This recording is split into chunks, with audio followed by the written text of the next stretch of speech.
வரக்கூடிய வெள்ளிக்கிழமை கேட்ட வரங்களை கொடுக்கக்கூடிய வரலட்சுமி நோன்பு வருது. சிம்பிளாக கலசம் வச்சு எப்படி வழிபாடு செய்யணும்னு சொல்லியிருக்கேன்.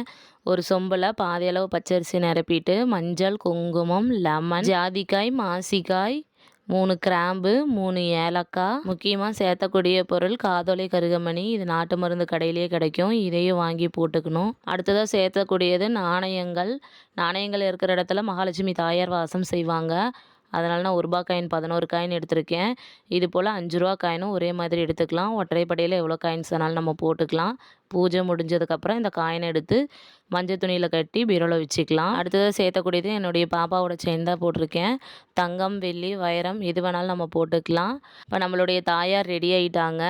முதல்ல விநாயகரை வச்சுருக்கேன். அடுத்ததாக குலதெய்வத்தையும் வச்சுருக்கேன்.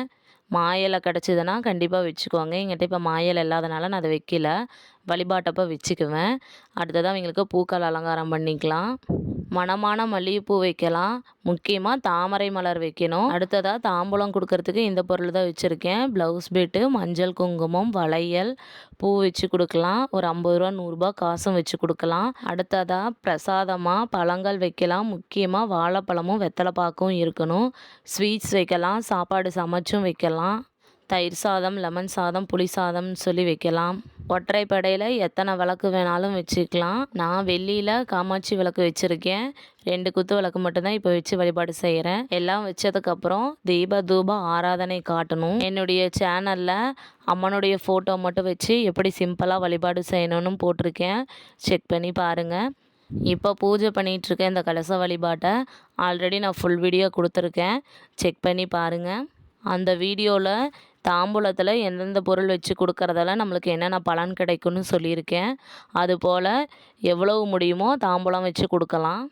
இந்த வருடம் அம்மனை அழைக்கிறவங்க ஆகஸ்ட் மாதம் 7ஆம் தேதி வியாழக்கிழமையே அழைக்கிறவங்க 6 மணிக்கு மேலே அம்மனை அழைச்சி சிம்பிளான பிரசாதம் வச்சு வழிபாடு செஞ்சுக்கலாம். வெள்ளிக்கிழமை காலையில் எழுந்ததும் குளித்து முடிச்சுட்டு 9 மணிக்கு மேலே பூஜை பண்ணிக்கலாம். மாலை 6 மணிக்கு மேலே தான் முக்கிய வழிபாடு இருக்குது. அப்போது வீட்டுக்கு வரவங்களுக்கு தாம்பூலம் கொடுக்கலாம். 108 போற்றிகள் மந்திரங்கள் தெரிஞ்சால் அம்மனுக்கு பூஜை பண்ணலாம். மகா தீப தூபாராதனை காட்டலாம். அப்போது கணவர் இருந்தார்னா அவர்கிட்ட ஆசீர்வாதம் வாங்கிக்கலாம். வயசில் பெரியவங்ககிட்டையும் ஆசீர்வாதம் வாங்கிக்கலாம்.